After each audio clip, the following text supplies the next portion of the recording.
NH투자증권 투자전략부 김병현 총괄 부장님과 함께 앞으로 주식시장에 대한 전략을 한번 짜보도록 하겠습니다. 부장님 안녕하십니까? 안녕하십니까? 안녕하세요. 네, 안녕하세요. 우리 옛날에 한번 같이 했었죠? 꽤 전인데. 그랬나요? 네, 했어요. 난 기억을 해요. 네. 요새 시장 굉장히 어려운데 네. 부장님은 오늘 하루 어떻게 뭐 시장을 전체적으로 보셨는지 총괄평 한번 좀 들어볼 수 있을까요? 시장이 좀 기대를 했었던 것 같아요. 네. 그러니까 저는 오늘 그 투자자분들께 설명을 드리면서 이게 순환참조처럼 계속 가는데요. 네. 7월 달에는 이제 뭐 물가가 피크 칠 거야. 치니까 흔히 말하는 페드 피벗이라고 했죠. 페드가 바뀔 거야. 네. 뭐 이러면서 거의 하락폭의 선진국은 50% 이상을 되돌린 그런 상황들이고, 그러니까 파월이 나타나서 아니야, 우린 그렇지 않을 거야 하면서 좀 빠졌다가 네. 다시 이제 물가가 야 진짜 이제는 좀 안정이 되나 봐 이런 식으로 이제 며칠 또 그래서 페드가 내년에는 뭐 또 바뀔 거야 라고 하다가 물가도 좀 생각보다 아닌가 봐 뭐 이런 식의 얘기들이 계속 지금 왔다 갔다 하거든요. 계속 똑같은.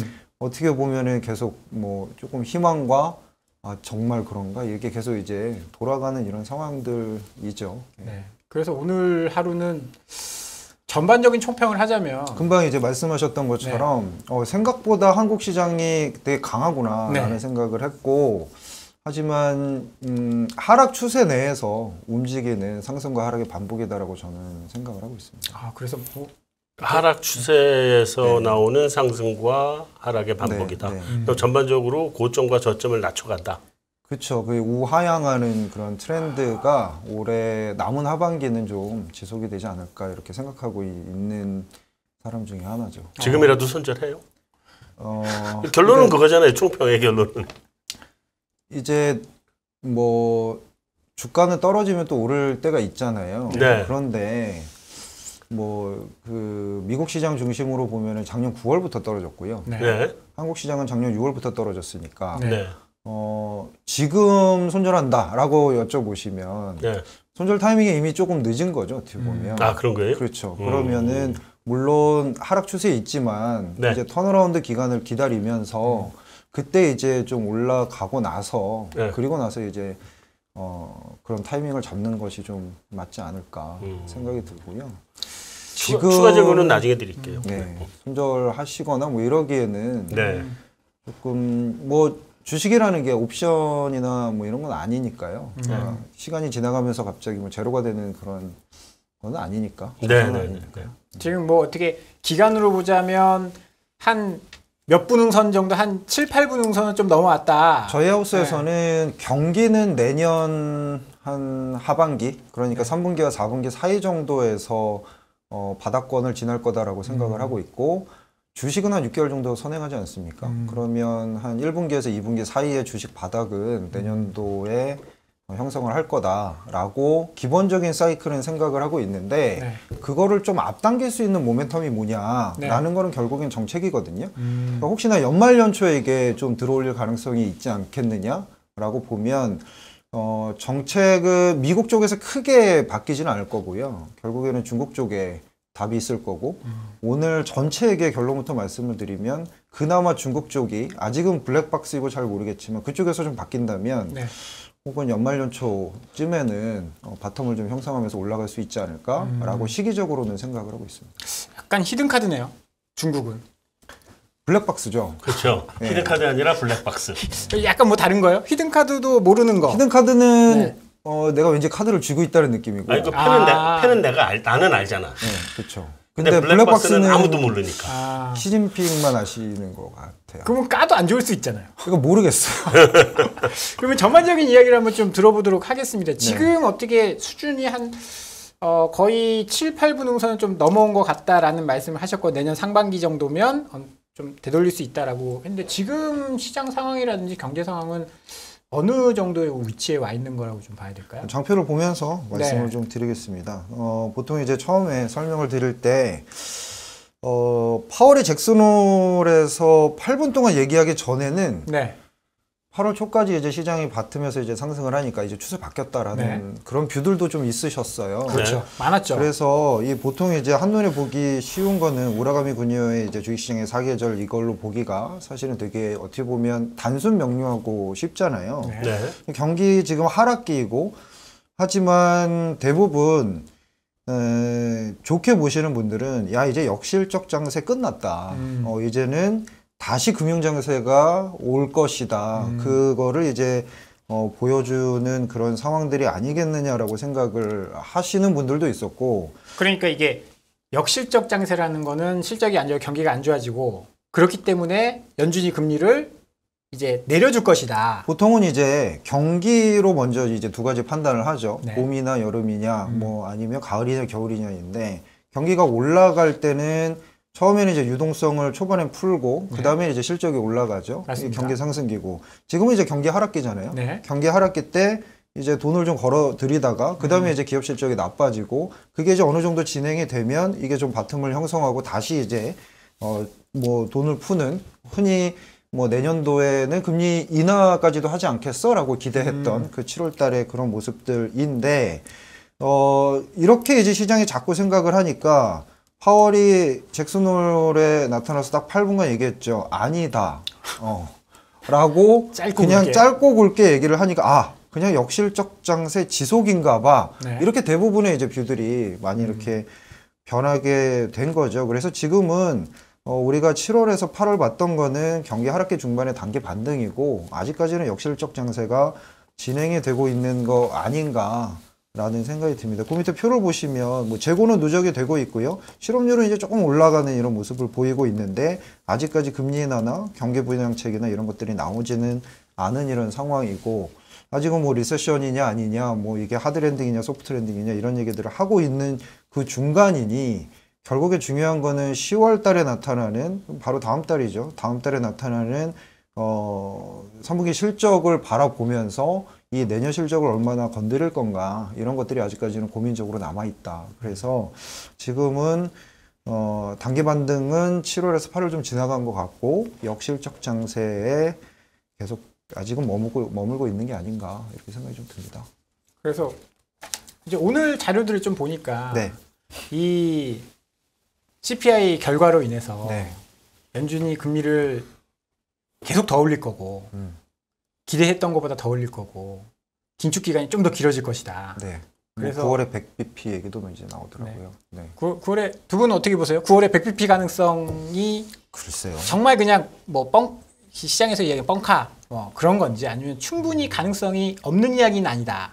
아까 밖에서 잠깐 들으니까 저랑은 약간 이제 뷰가 좀 다르신 것 같아요. 네. 그런데 충분히 이제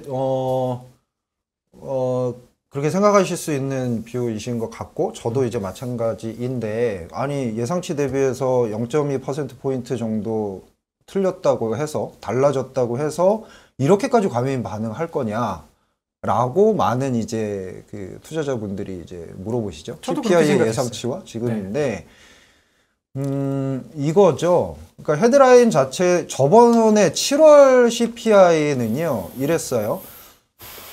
고점에서 떨어지긴 떨어졌는데 비에너지가 그러니까 전월비가 마이너스 0.02가 나왔으니까 네. 거의 이제 제로가 나온 거죠. MOM으로. 그런데 그거를 이제 탁 열어보니 에너지가 마이너스 0.43, 비에너지가 플러스 0.43. 그래서 이제 제로가 됐다. 그러면은 전략적 비축률을 많이 방출을 하고 그 다음에 유가가 좀 떨어진 것들을 반영을 했는데 실질적으로 페드가 잡고 싶어 하는 이런 그 수요단, 그러니까 뭐 임대료라든가 음식료라든가 뭐 의료비라든가 이런 것들은 여전히 살아 있으니 이게 정말 피크아웃이 맞나? 라고 이제 생각을 한 건데 이번 달에 나온 것도 어떻게 보면 똑같이 나온 거죠. 네. 네. 에너지 부분은 빠졌는데 뭐 거의 마이너스 0.4 정도, 비에너지 부분은 플러스 0.5가 됐고 뭐 코어 부분은 오히려 좀 더 올랐으니까 네. 그러면은 사람들이 이제 생각을 하기에 페드가 계속적으로 금리를 올리는데 이거 올린다고 하고 인플레이션은 계속 못 잡는 거 아닌가? 지금까지 올린 거는 뭐지? 그냥 꽁돈 썼네. 뭐 이런 이제 생각들을 하게 되는 건데요. 네. 이렇게 볼 수가 있어요. 그러니까 중요한 게 임대료 같은 경우에는 한국은 거의 유사하게 움직이지만 미국 같은 경우에는 주택 경기에 18개월 후행합니다. 그래서 주택 경기가 지금 이제 고점을 칠 거다. 주택구입 가능지수 이런 거는 충분히 이제 떨어졌지만 임대료는 계속적으로 올라갈 수 있어요. 그리고 또 하나는 중요한 게 음식료 비용이 이제 올라갔다라는 거거든요. 네. 그러면 이게 밀가격이 올라가가지고 올라간 부분도 있지만 임금을, 그러니까 서비스업에서 사실은 저번에 고용지표가 나오면서 이게 골디락스일 수도 있어 뭐 이런 얘기들이 나왔는데 실질적으로 이런 외식비나 이런 데서 임금에 대한 상승분을 전가시키기 시작을 하는 거거든요. 그럼 페드가 가장 지금 걱정하는 건 뭐냐면 어떻게 보면 이겁니다. 지금 서비스업 중심의 임금이 상승을 하고 있는데 이게 지금 물가를 올리는 거예요. 그게 네. 이제 어떻게 보면 오늘 아침 확인을 한 거죠. 그런데 페드가 고민하고 있는 거는 이 임금이 다시 물가를 올리는 거예요. 그러니까 지금 실질 임금이 마이너스인데 그러면 나 임금 더 올려줘. 이렇게 이제 요구를 하는 거고 신입사원 뽑을 때도 흔히 말해서 야 그럼 물가가 이렇게 높은데 신입사원 뽑을 때 더 얹어줘야 되는 거 아니야? 이렇게 이제 하게 되면 흔히 말하는 임금 물가 스파이럴. 그러니까 임금이 올라가고 물가가 올라가는데 그 물가가 다시 임금을 올리는. 이게 아직 좀 모호해요. 그러니까 저번 고용지표를 보면 고용은 30만 명 나왔고 그리고 이제 경제활동 참여율이 올라오면서 실업률이 0.2 정도 올라갔잖아요. 고용시장은 되게 탄탄한데 임금에 대한 압박은 좀 줄었으니까 아 그럼 이게 워킹을 하는구나. 그러면 이게 어떻게 보면 경기는 되게 탄탄하고 골디락스 같은 모습을 보이면서 연착륙이 진짜 가능한가? 이런 이제 생각을 했는데 그게 이제 한 번 가지고는 안 된다는 거죠. 여러 번 봐야 되는데 물가는 임금 상승분을 계속 반영하고 있는 이렇게 되면 아 페드는 안 변하겠구나 이렇게 생각을 할 수밖에 없는 거고 그러니까 이제 임대료는 어차피 나중에 떨어질 거고 이게 계속적으로 금리를 올리거나 아니면 서비스업에 이런 부분들이 경제활동 참여가 되면은 임금이 낮아지겠지라고 생각을 하실 수는 있겠으나 이거를 정말로 확인할 때까지 페드가 안 변한다라고 보면 당장에는 시장은 안심할 수가 없는 상황이니까 그러면 우리가 추석 연휴 때 8.5의 컨센이 한 2주 전에 잡혀 있던 게 네. 되게 빠르게 8.0까지 내려가면서 바로 어제까지는 야 이거 7자도 볼 수 있는 거 아니야? 이런 식으로 희망을 엄청 부풀려 놓은 거예요. 한 3, 4일간. 네. 그러다가 딱 열어보니까 아니네. 그러니까 그동안 올렸던 걸 그대로 그냥 다 되돌린 거거든요. 그러니까 이게 과도하게 반영을 했다라고 볼 수도 있겠지만 누군가 되게 짧은 기간 안에 희망을 준 거예요. 그게 누굴까요? 그게 사실은 글로벌 이코노미스트들인 것 같은데요. 시장이겠죠, 시장. 시장에다 시장에 그렇게 본 있는 거니까. 참여자들 그 중에서 이제 컨센을 만드는 네. 혹시나 이렇게 되지 않겠어? 라는 이런 그런 기대감이 갑자기 이제 돌아가니까 그러면 네. 다시 제자리 이렇게 이제 된 케이스인 거죠. 약간 이 두 분도 이제 보고서나 이런 거 많이 쓰시니까 네. 약간 본인의 그 희망사항이나 이 편향들도 반영이 되나요? 상당히 많이 어떻게 보면 반영이 될 수도 있죠. 근데 저는 사실은 롱바이어스거든요. 저도 네. 주식, 그러니까 그 증권 모든 사람들이 롱바이어스 아니에요, 그건? 그 증권회사에서 아닌 분들도 있죠. 몇 분 있죠. 근무하시는 분들 아닌 분들 중에 있죠. 이제 선물 옵션 하시는 분들은 약간 숏이 먹을 게 훨씬 더 더 많아서. 강해요. 왜냐하면 그러죠. 그쪽에서 수익을 내는 케이스들이 좀 있기 때문에. 근데 헤지펀드 운영하시는 분들 얘기 들어보면 헤지펀드나 이런 쪽에는 롱숏을 하는데 숏에서 수익을 내는 경우는 거의 없고 그쪽도 롱이 좀 돼야 된다라고 하더라고요. 그렇죠. 네. 근데 보통 이제 롱온리나 뭐 이런 쪽에 이제 투자자분들을 많이 만나게 되면 롱바이어스에 이제 빠질 수밖에 없는 이런 상황들은 있어요. 네, 네. 있는데 그런 것들이 아마 조금씩 이제 작용을 하는 최근에. 그런 상황인 것 같습니다. 네. 아까 이게 좀 들어보니까 그 이번에 이제 CPI는 지금 임대료보다는 서비스업이 조금 더 문제인 것 같다라는 그 느낌을 들었거든요. 제가 생각하기에는 지금 이제 임대료 얘기 되게 많이 음식료가 많이 올라왔어요. 네네. 음식료가 많이 올라왔는데 그 하부 내용에 이제 외식 비용이 있는데 네. 그걸 일부러 뭐 이렇게 발라서 보여드리진 않았지만 그 외식 비용이 올라간 원인이 뭐냐 이거예요. 그게 밀 가격이 올라가서 사실은 밀 가격이 올라가면 한 9개월에서 6개월 뒤 선행해서 음식료 가격이 올라가는데 왜냐면은 밀을 받아서 갈아서 밀가루를 만들어서 반죽을 해서 빵을 만들어야 되잖아요. 그만큼 이제 시간이 걸린다라는 거죠. 네. 그래서 시차를 두고 농산물 가격을 올리는 이런 상황들인데 물론 밀 가격은 최근에 많이 빠졌습니다만 옛날보다. 근데 이게 올라갔던 원인이 외식 비용이다라고 보면 그 외식 비용이 서비스업 쪽에서 흔히 말하는 레저나 호텔이나 이런 뭐 레스토랑이나 이런 쪽에 대한 구직은 지금 제조업과는 약간 틀려요. 그러니까 이제 그 고용에 대한 그 업종을 좀 나눠보면 서비스업 일자리는요, 한 명이 2개 일자리를 지금 골라가고 있는 이런 상황들이고. 뭐 오전에 하고 오후에 하고. 아니죠. 그러니까 양쪽에서 다 오라는 거예요. 네네. 돈을 더 주는 대로 가는 네. 거죠. 네. 네, 그러니까 고용 상황이 너무 핫한 거죠, 지금.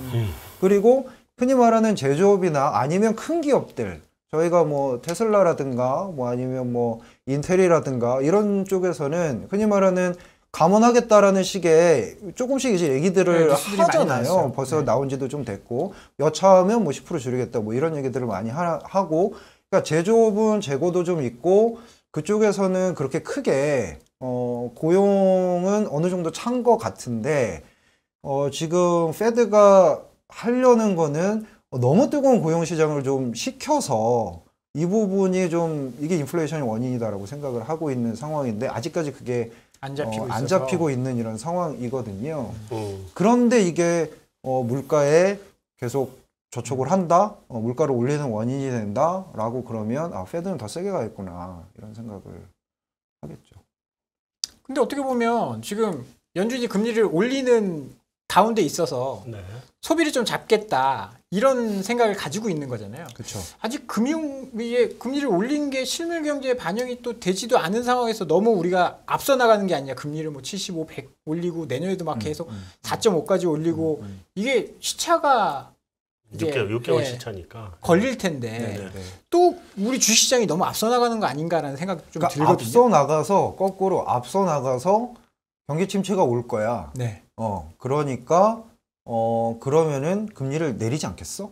뭐 이런 식으로 또 생각을 그 개념 그것 때문에 올랐죠. 하는 거죠, 사실은. 그래서 10년물은 생각보다 덜 올랐고 2년물은 더 많이 올랐고 뭐 이런 이제 모습들을 보이는데 거꾸로 이걸 얘기를 하면 뭐 솔직히 저도 이코노미스트들이 지금 갑론을박이 가장 심한 게 연착륙이냐 견착륙이냐 뭐 이런 얘기들 많이 하잖아요. 그렇죠. 근데 뭐 저희도 기본 베이스는 이제 연착륙이다. 지금 현재의 뭐 소매 판매 상황이나 레벨이나 이런 걸 보면 그렇게 생각이 들 수도 있겠지만 한 가지 이제 생각을 할 수가 있는 게 빠르면 9월 FOMC 그리고 느리면 12월 FOMC부터 점도표가 안 제시될 가능성이 있어요. 안 한다며요. 네, 포워드 가이던스를 안 한다고 그랬으니까. 그러면은 이제 뭐 데이터 디펜던트하게 뭐 데이터를 보면서 후행적으로 올리겠다. 뭐 이런 얘기들을 하는 건데 그 데이터가 지금 말씀드린 페드가 중시하는 거는 고용 데이터라는 거잖아요. 근데 고용 데이터라는 거는 잘 아시는 바대로 경기 후행 데이터인데 지금 되게 뜨거운 거고 주식 시장이나 뭐 우리가 보는 데이터들은 경기 선행 데이터고 뭐 PMI 같은 뭐 이런 데이터들이니까 금리를 이미 이렇게 오래 올렸으니 앞으로 선행지수나 이런 것들은 이미 빠지고 있어요. 근데 페드 입장에서 보면 고용 시장이 아직 뜨거우니까 아직은 금리를 더 올려야 돼요. 그러면은 생각보다 이 후행지표를 보고 올리면 과잉 금리 상승을 할 수도 있다라는 거죠. 네. 금방 아주 좋은 말씀을 해주셨는데 재정 정책은 바로 실물 경제에 영향을 주고 이 통화 정책이라는 거는 금리를 올려서 모기지 금리를 더 올려서 주택 경기를 악화시켜서 사람들의 소비 심리를 악화시키고 그게 이제 수요단 해가지고 이제 계속 시차를 두고 이제 반영을 하는 거잖아요. 그러면은 지금 9월에 올린 금리 효과가 내년도 정도나 나타날 텐데 지금까지도 계속 올렸고 그러면 내년도에 어쨌든 경기는 안 좋은 게 맞긴 맞다라고 생각을 하는데 여기서 갈리는 게 경기가 침체가 될 것 같긴 해. 하지만 그래도 물가가 안 잡히면 계속 올릴 거 아니야. 뭐 이런 이제 생각들이 있으면 주식시장은 되게 이제 힘들지 않아? 뭐 이렇게 이제 생각을 할 수 있는. 그러면 물론 딱 경기가 안 좋을 것 같아. 그래서 딱 멈추면 되는데 네. 근데 고용지표 보면서 그거에 따라서 뭐 이렇게 가겠다라고 하면 생각보다 과잉하게 올릴 수 있을 것 같아서 그게 좀 걱정인 거죠. 그래서 여쭤보고 싶은 게 있는데 그러면 둘 중에 하나 아니겠습니까? 파월이 우리도 아는 선행지표 안 좋은 거 그럼 경기 안 좋은 건데 얘는 경기 좋다고 하네. 둘 중에 하나잖아요. 파월이 우리를 또 속이고 있다거나 작년에 일시적이다라는 이야기를 한 것처럼. 네. 그게요. 아니면 파월이 진짜 바보거나. 그게요. 뭐 네. 누구도 못 맞췄을 거고 어떻게 네. 보면 뭐 전쟁이 장기화될 거를 예상을 다 못했으니까 네. 전쟁이 일어날 수는 있다라고 생각을 했지만 대부분의 뭐 그때 뉴스 나오는 걸 보면 CIA나 미국 쪽의 행정부 기관들도 일주일 안에 끝난다. 네. 뭐 이랬다가 지금까지 계속되는 거잖아요. 그렇죠. 네. 그러니까 이제 뭐 파월이나 옐런이나 트랜지토리하지 않았다. 그때 우리가 물가를 잘못 받은 것 같다라고 얘기를 하면서 보통 뭐 도대체 페드가 그러면 올해 초죠. 금리를 얼마나 올리는 거야? 뭐 이런 얘기 할 때도 야 파월 보지 말고 그 골드만삭스 CEO나 뭐 JP모건 CEO나 이 사람들이 더 잘 맞지 않아? 그러면서 이제 블룸버그 컨센이 제일 잘 맞는다 뭐 이런 얘기를 했었어요. 그러니까 중앙은행의 신뢰가 이제 흔들리기 시작을 했던 거죠. 그러면 지금의 페드는 아마도 중간에 여기서 바꿨는데 네. 물가가 다시 올라간다? 라고 하면 2번 엇박자가 난 거잖아요. 네. 그러니까 쉽사리 못 바꿀 것 같아요. 네, 쉽사리. 웬만큼 정말 물가가 떨어지지 않으면 쉽사리 스탠스를 바꾸기가 상당히 어려운 위치에 와 있는 상황이지 않을까라는 생각을 하는 거고 저희가 이제 그냥 단순 산수적으로 봤을 때 그러면 물가가 정말 피크아웃이라는 거는 언제쯤 느낄까라고 네. 생각을 해보면 그거는 10월 데이터는 좀 가능할 것 같아요. 왜냐하면 작년 기고가 높기 때문에 YOY는 좀 떨어질 수 있거든요. 네. 그러면 11월 중순에 이제 발표가 되겠죠. 중간 선거 끝나고 나서 그때쯤에 발표가 되는 건 뭐 한 7자 정도 볼 수 있지 않을까? 근데 뭐 10월에 이것도 7자. YOY니까 네. 그런다고 페드가 바뀔까? 네. 여기서 그러니까요. 또 네. 문제가 생기는 거죠. 연말 네. 물가는 한 6%대, 6.8% 뭐 이 정도 될 텐데, 네. 뭐 시장은 이제 물가가 드디어 이제 피크아웃을 9점에서 친 거야라고 생각을 할 거고, 그때 좀 숨을 쉴 수 있겠다라고 생각을 하지만, 페드는 계속적으로 우리는 뭐 이게 일시적일 수 있으니 뭐 계속 갈 수 있겠다 이런 식으로. 얘기를 좀 할 수도 있지 않을까 싶어서 계속 뭐 상단이 막혀 있는 거죠. 어떻게 보면 그런 모습들을 볼 수 있죠. 어렵다. 네. 그러면 연준은 계속 금리를 좀 강하게 올리는 스탠스를 유지할 거다라고 봐야 되는 게 합리적이다라는 말씀이신 거죠? 지금 뭐 이미 대부분의 이제 컨센을 보면 4%는 뭐 갑자기 네. 그전에는 4%까지 뭐 얘기 안 나왔는데 4%까지 뭐 4% 충분히 올리지 뭐 9월에 뭐 100bp 뭐 그럴 수도 있지 않나. 그리고 그 다음 달에는 뭐 그 다음 달에는 25가 아니라 50, 75 뭐 또 이런 식으로 얘기가 나오는데 꼭 4%가 끝인가? 뭐 블러드가 얘기한 4%가 끝인가? 뭐 이런 얘기도 사실은 나올 수가 있어요. 그럼 터미널 레이트를 4가 아니라 4.55 이렇게. 그러니까 지금은 얘기가 없지만 네. 지금도 그 얘기가 계속 나오고 있는. 계속 그러니까 4.5까지 이게 계속 이렇게 올라가는 거예요. 네. 계속. 예. 그러니까 정말로 좀 위축이 좀 된다라는 걸 그리고 고용표나 이런 것들이 확실히 페드가 워낙에 워킹이 된다라는 거를 확인은 해야 될 것 같아서 뭐 얼마나 올릴지는 모르겠지만 시장이 7월에 생각했던 내년도 금리 인하는 아닐 것 같고 적어도 내년 하반기 정도 이제 동결 정도는 들어갈 것 같고 금리 인하는 내후년이 돼야 되지 않을까. 그 정도는 생각하고 있습니다. 그럼 고통이 그 파월이 이야기하는 고통의 기간이 굉장히 좀 길어질 수도 있는 상황이라고 봐야 되는 건가요? 그래서 저희가 상반기에는 기술적으로는 이제 리세션인 거예요. 네, 기술적으로 침체죠. 경기 침체죠. 왜냐하면 두 개 분기 역속장을 했으니까. 네. MBR은 아직 선언 안 했지 않습니까?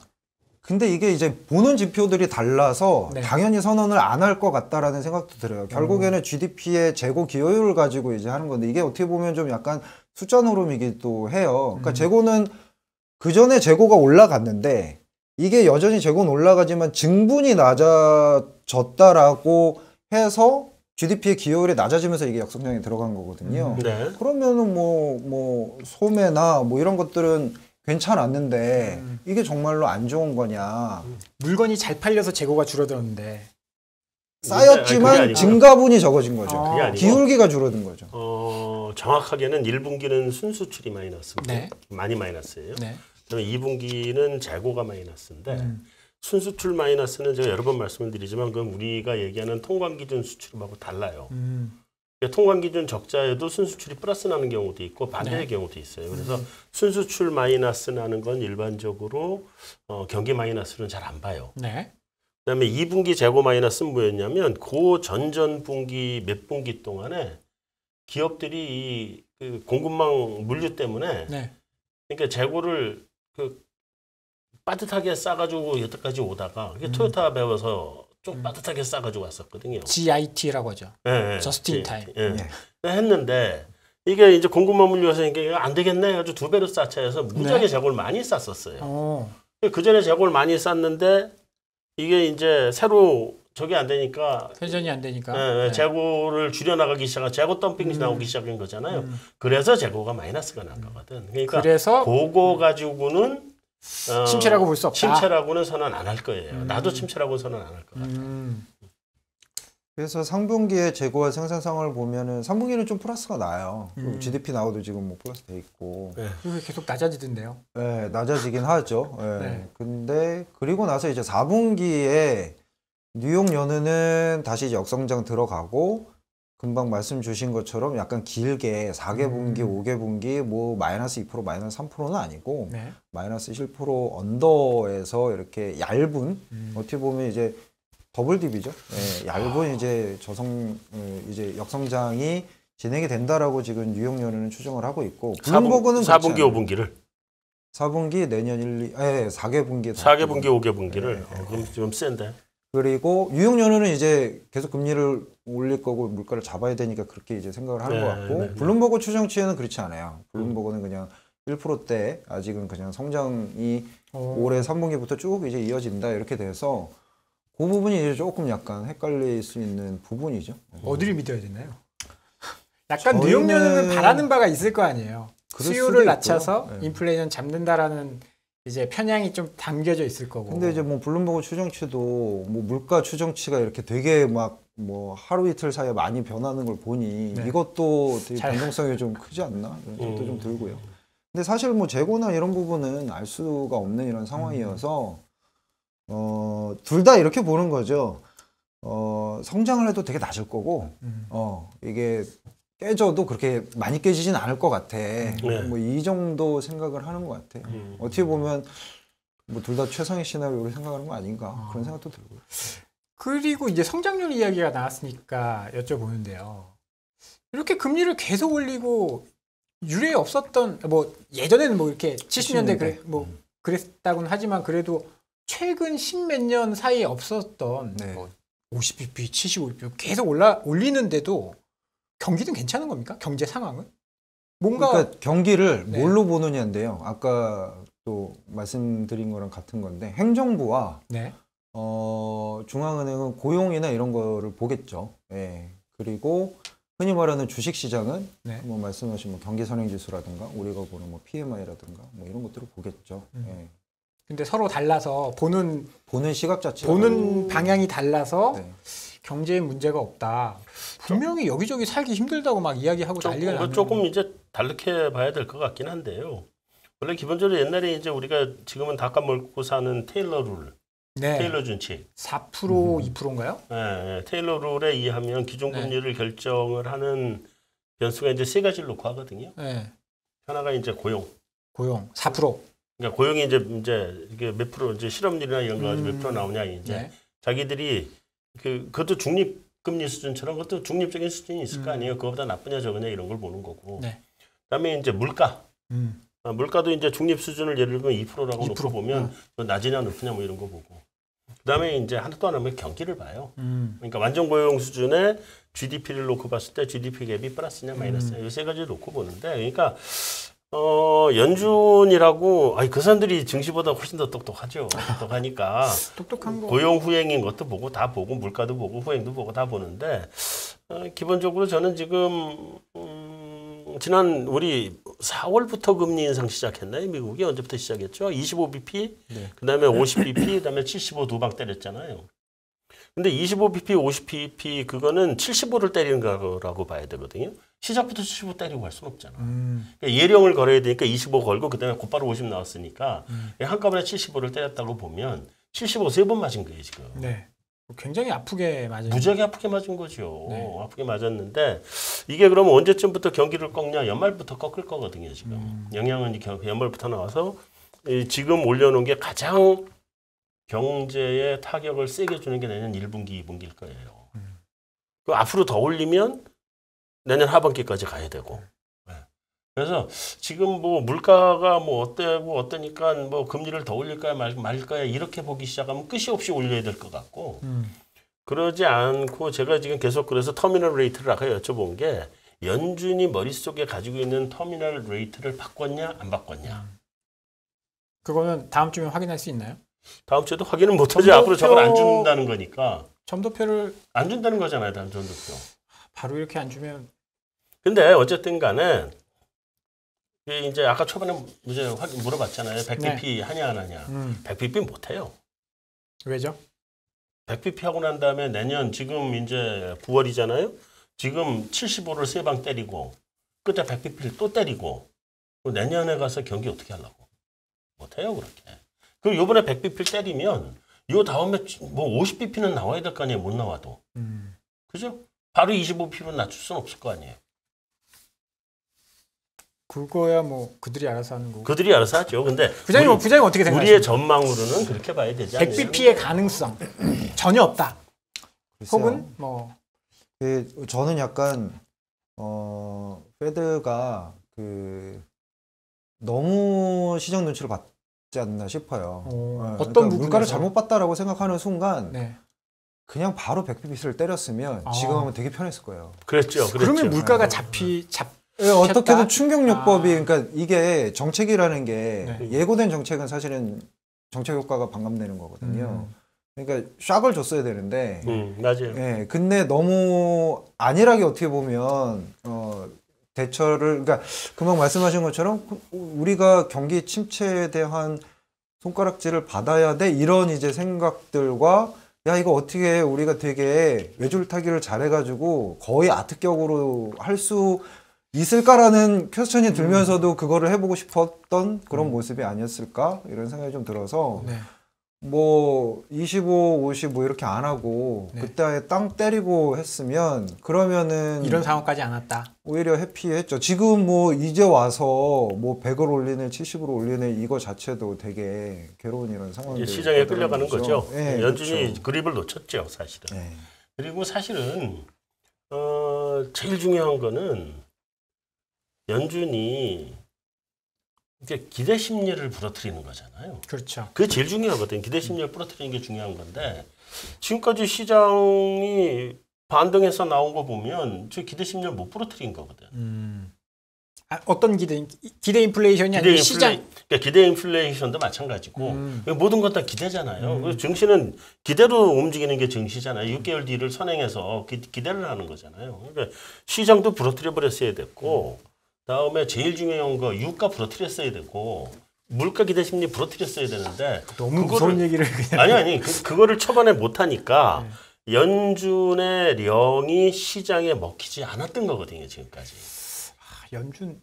저는 어저께 조금 공포스러웠던 것 중에 하나가 그 전에 시장이 반등할 때 채권은 조금 반대로 움직였었거든요. 근데 이번에 주식 부러지면서 채권도 같이 부러졌어요. 다 부러졌죠. 어저께는. 네. 그래서 채권 시장의 금리가 이렇게 올라가는 거 보면 진짜 금리 많이 올리다 보다. 그렇죠. 그렇게 생각을 하는 거죠. 그런 생각이 좀 들었거든요. 지금은 6월, 7월보다는 조금 더 그 연준의 그 뭐죠? 뻥카라고 해야 되나요? 네. 그게 좀 먹히고 있는 그런 시장이다. 지난번에 잭슨 올 때부터 먹히기 시작했죠. 근데 이제 다른 지표들을 좀 보면 사실은 지금 기대 인플레이션에 관련된 지표는 계속 꺾이고 있잖아요. 네. 계속 꺾이는 게 그게 좋은 모습이고 아까 말씀하셨던 것 중에 제가 이제 한 가지 뭐 말하자면 일종의 반론인데 반론을 좀 제시해 보면 중요한 거는 요번에 물가 나온 걸 뜯어서 보면 음식료가 이제 집에 그 식료품비랑 외식비가 네. 거의 같이 올랐어요. 비슷해요. 그래서 아마 두 가지가 기여도가 전하고 비슷해서 같을 거예요. 그런데 음식료비가 이제 오른 건데 외식비는 아마 인건비라든지 이런 게 올라서 다 오른 걸 거고 그리고 미국도 그냥 똑같아요. 올릴 때 한 번 올리고 이렇게 이런 기회에 편승해서 올리거든 거기도. 그러니까 이번에 올리고 하는 게 좀 거의 이제 피크를 찍는 거 아니냐. 왜냐하면 좀 이따가 이제 곡물가 떨어지면 더 이상 올리지 않고 갈 수 있는 구조가 될 테니까 뭐 그런 건데. 아니 임금이 올라가면 계속 올려야 되는 거 아닌가요? 그 대신 또 곡물값도 떨어지잖아요. 그러니까 원재료 값도 떨어지고 그러니까 좀 낮을 것 같아요. 낮을 것 같은데 중요한 거는 제가 이제 의견을 약간 다르게 똑같은 거에 의견을 다르게 보는 건 그 이번에 주거비. 네, 주거비가 제일 많이 올랐어요. 주거비 0.7이 올랐거든요. 네. 0.7이 올랐는데 말씀하셨던 것처럼 주거비는 후행이에요. 네. 지금 이제 2년 전부터 올렸어야 되는 거를 계약 기간이 있으니까 못 올리다 이제 올리기 시작하는 것들이 튀어 올라오는 거거든요. 근데 그 주거비를 연준이 어떻게 해석할 거냐의 문제예요. 왜냐하면 이게 집값이 상승하는 국면에서 주거비가 튀기 시작하면 그건 때려잡아야 돼요. 네. 근데 집값은 꺾이기 시작했거든요. 확실하게 네. 꺾이는 시간을 나오고 있거든. 네. 그러면 그걸 연준이 어떻게 해석해 줄 거냐. 만약에 그걸 연준이 야 이거 시간 지나면 지나는 거고 이거는 지금 때려잡는다고 잡히지도 않는 거고 이건 봐줘야 되겠다. 한다고 생각한다면 연준이 조금 좀 부드럽게 나올 수 있고 네. 그게 아니라 이거 장기간 갈 거야 말씀을 장기간 갈 거예요. 네. 이게 장기간 갈 거니까 다른 거라도 때려잡아야 돼. 이렇게 나오면 강성으로 매파로 나오겠죠. 어떻게 보십니까? FOMC에서 주거비에 대해서 올라가는 거를 어떻게 대응할 것인지. 글쎄요. 뭐 그런 구체적인 얘기보다는 그냥 전과 동 비슷하게 얘기를 할 것 같아요. 별로 신경을 안 쓸 거다. 집값이 잭슨 홀과 그다음에 추석 전에 파월이 얘기했던 것과 네. 9월 FOMC와 뭐 거의 동일하게 그냥 얘기를 하겠죠. FOMC에서는? 네. 근데 7월 전에는 잭슨 홀과 내용이 똑같네라고 하면서 CPI 컨센이 내려오니까 시장이 이제 한 뭐 3, 4일 쫙 반등을 했던 거고. 그렇죠. 네. 이번에는 CPI가 저런데 내용이 똑같네. 그러면 이건 좀 또 별로 안 좋나? 뭐 이런 식의 또 시장의 해석이 되겠죠. 그러니까 계속 같은 얘기를 계속 하고 있는 거예요. 같은 얘기죠. 그러니까 페드는. 그러니까 저는 그러니까 시장이 이렇게 해석했다 저렇게 해석했다 이런 식으로 지금 왔다 갔다 하는데 그렇죠. 페드는 지금 계속 같은 얘기를 계속 하고 있어요. 저는 별게 아니라고 생각했었던 이유 중에 하나는 페드는 진짜 아무 이야기 그냥 그대로 자기 갈 길 가는 거였고 경기도 여기서 뭐 더 안 좋아지는 게 보이지도 않는데 미국이 어저께 5%가 나스닥이 하락했단 말이에요. 와, 참 진짜 5% 넘게 하락해 버리는 거. 그거는 정말 어마어마한 충격인데. 그렇죠. 그거는 그냥 시장이 자기 멋대로 해석했다가 되돌린 거 정도다. 그렇게 보면 될 것 같다. 이 뭐 CPI고 뭐고 큰 영향을 줄 만한 건 없었다. 그렇게 보면 될까요? 아니요, 그러니까 CPI가 영향을 준 거죠, 사실은. 헛된 희망은 버려라라는. 희망으로를 돌리다가 이제 제자리로 갈 수밖에 없는 식의 데이터가 나온 그렇죠. 거죠. 아까 저는 사실 제일 걱정되는 게 딱 하나예요.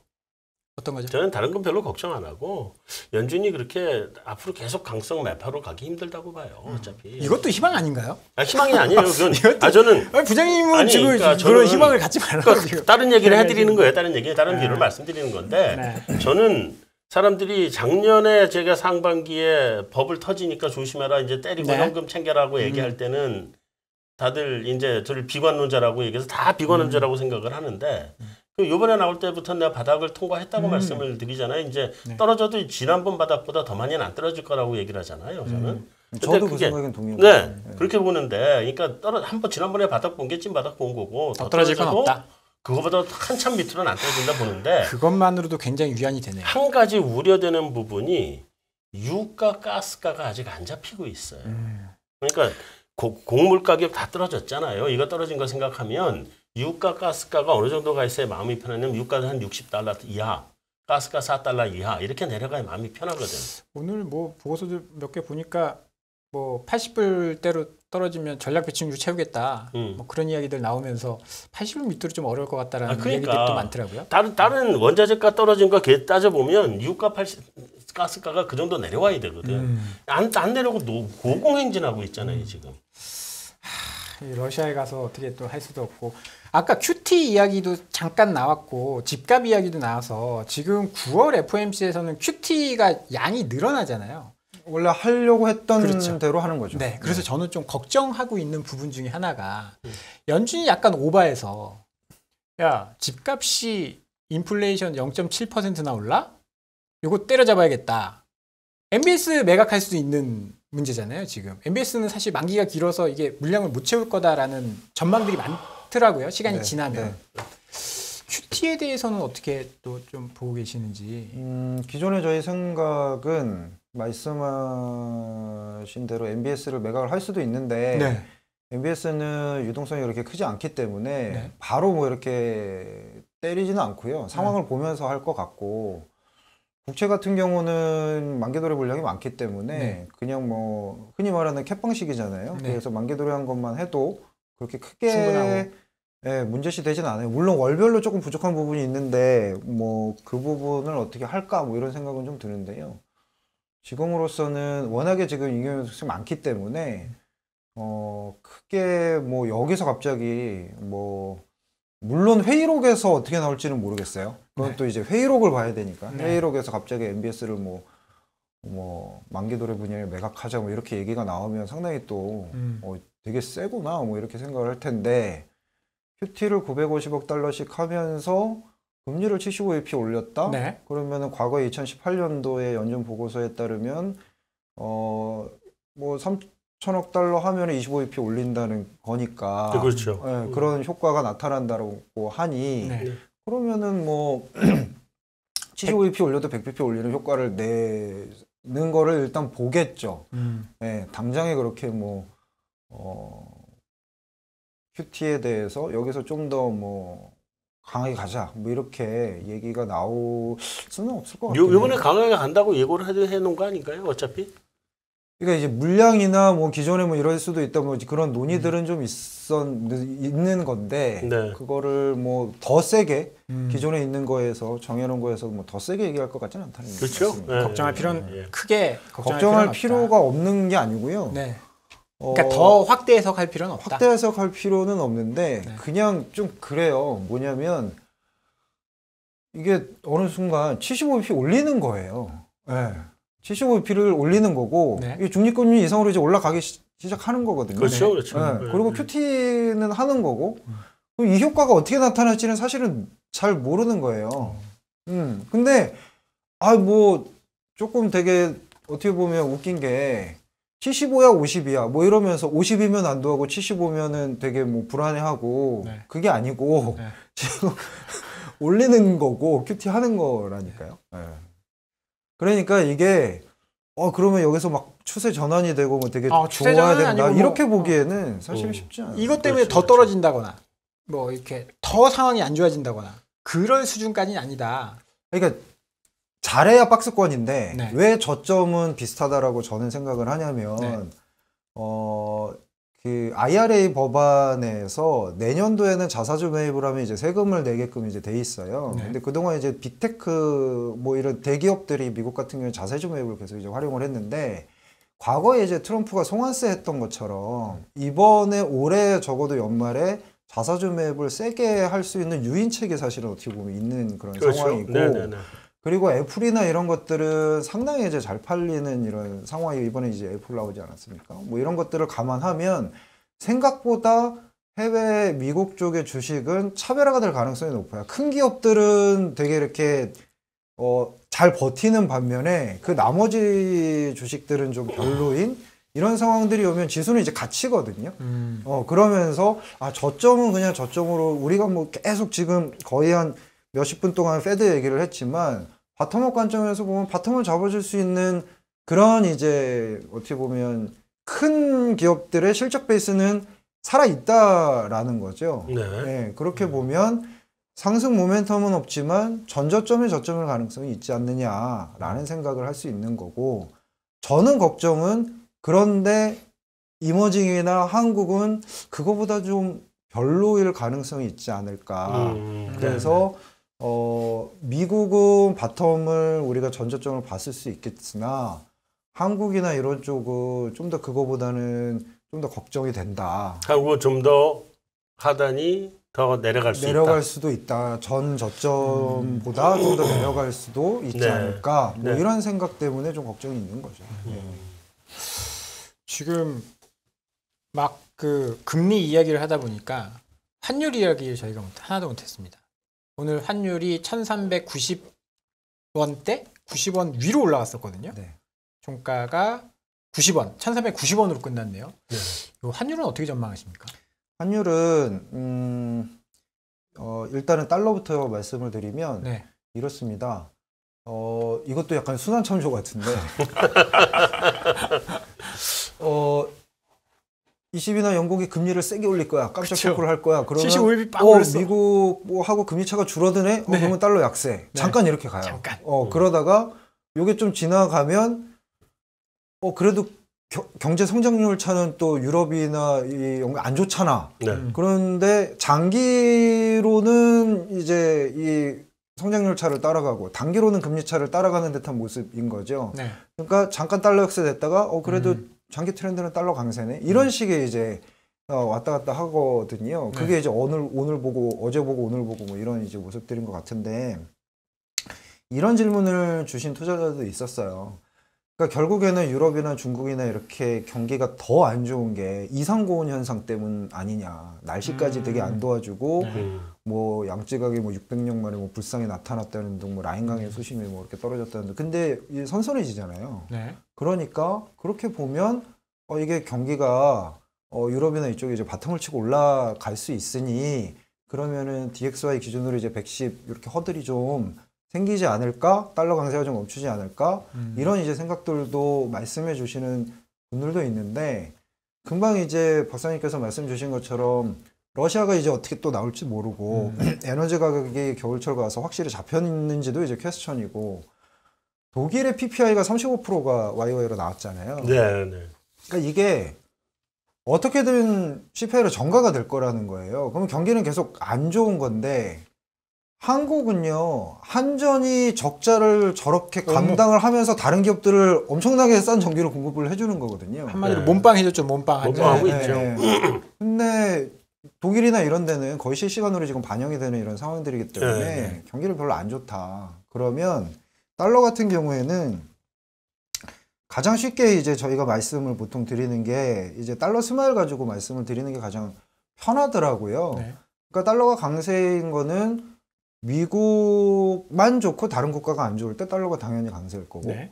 미국이 안 좋고 다른 국가가 안 좋을 때는 안전자산 선호 현상 때문에 이제 달러가 강세인 거고 달러가 약세일 경우에는 미국도 좋고 다른 국가가 더 좋아서 뭐 돈을 좀 딴 데 좀 투자해 볼까? 이제 저기 이제 프레질 이머징 국가까지 이럴 때 이제 달러 약세 아닙니까? 그래서 지금은 달러 강세 기조가 맞는 것 같고 그런 환경에서 위안화가 약세니까 지금 원하는 위안화에 또 동조화가 되어 있는 상황이잖아요. 그래서 앞으로 되게 중요한 건 이 7위안을 보냐 마냐 뭐 이게 좀 중요할 것 같아요. 네. 고치라고 하는데 네. 만약에 중국 정부가 그냥 냅두면 어떻게 보면 또 1달러당 7위안을 넘어갈 수도 있는 이런 상황이면 원달러는 대외적인 환경에서 동저와 달러 강세 때문에 1,400원을 넘어갈 수도 있는 이런 상황이어서 너무 거기에 이제 허들을 맞춰놓고 타이트하게 생각을 안 하셨으면 좋겠다는 게 첫 번째고 또 하나는 이제 한국 내부의 이제 생각으로는 무역 수지 누적 적자와 환율이 거의 이제 같이 움직이거든요. 네.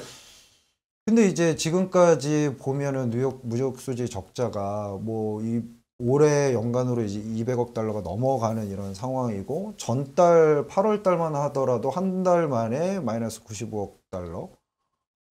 그러면 말씀해 주신 대로 유가가 빠져서 수입액이 줄어들든가 아니면 수출이 잘 돼야 되는데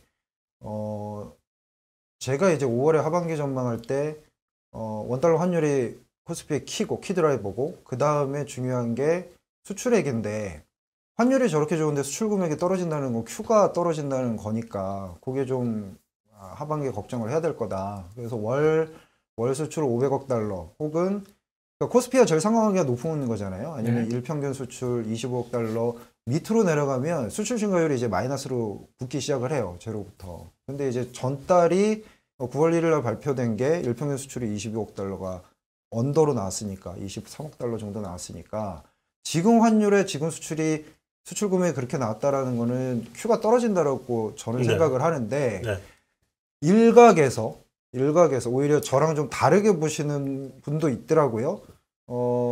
거기에서는 오히려 미국이 더 걱정이고 미국의 전저점을 깨고 내려갈 것 같고 한국은 버틸 것 같다. 그 이유는 환율의 제이커브 효과 때문에 시차를 두고 제이커브가 있죠. 이제 무역 수지는 개선되는 효과가 나타날 거다. 네. 이렇게 이제 보시는데 제 개인적인 생각은 제이커브 효과가 나타나려면 일단은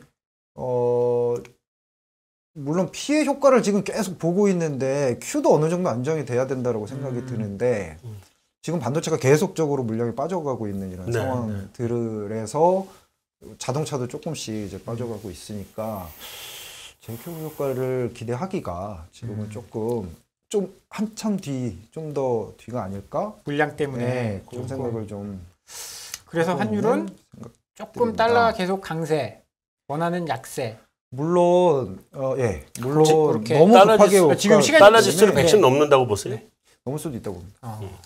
시간이 이제 마무리할 시간이어서 그러면 마지막으로 좀 짧게만 이제 투자자들한테 전략을 어떻게 좀 가져가야 되는지 올 한 해 그것만 좀 말씀을 부탁드리겠습니다. 금리가 이렇게 오를 때는요 오히려 거꾸로 구조적으로 성장하는 쪽을 찾으셔야 돼요. 금리가 오르면서 성장이요. 그러니까 성장주라고 생각하시지 마시고 그냥 보통은 이제 배당주. 근데 금리가 올라간 배당주도 매력이 솔직히 어떻게 보면 별로 없거든요. 그렇죠. 그래서 아니면은 뭐 옛날에는 통신이나 음식료나 뭐 이런 것들 하셨는데 길게 가는 구조적으로 한 5년 10년 뒤에도 이것도 살아나겠지 뭐 이러한 성장주들을 찾으시는 게 사실은 좋으신 것 같고 그러한 것들이 보통 보면 뭐 자동화라든가 뭐 이런 쪽에 있는 우리 한국이 잘하는 것들 뭐 모빌리티라든가 그런 것들이 이제 좋을 것 같고요. 뭐 통신이나 이런 것들은 뭐 배당이기도 하고 방어이기도 한데 어떻게 보면 그게 또 되게 성장성이 있는 그런 쪽이기 때문에 그런 쪽도 같이 이제 엮어서 좀 보시면 되는 수 있는 것 같습니다. 보통 펀드를 운영하시는 투자분들은 대부분이 위험 관리하시고 이제 배당주 뭐 이런 걸 좀 하시는 것 같고 아니면 벤치마크 대비해서 수익을 내기 위해서 또 빠르게 수많은 매를 좀 돌리시면서 그런 것들을 또 같이 이제 좀 하시는 것 같아요. 아무튼 좀 어려운 시장인 것 같습니다. 오늘 시장이 좀 어려웠는데요. 우리 NH투자증권 투자전략부 총괄 부장 김병현 부장님 도움 말씀 잘 들어봤습니다. 오늘 도움 말씀 감사합니다. 감사합니다. 감사합니다.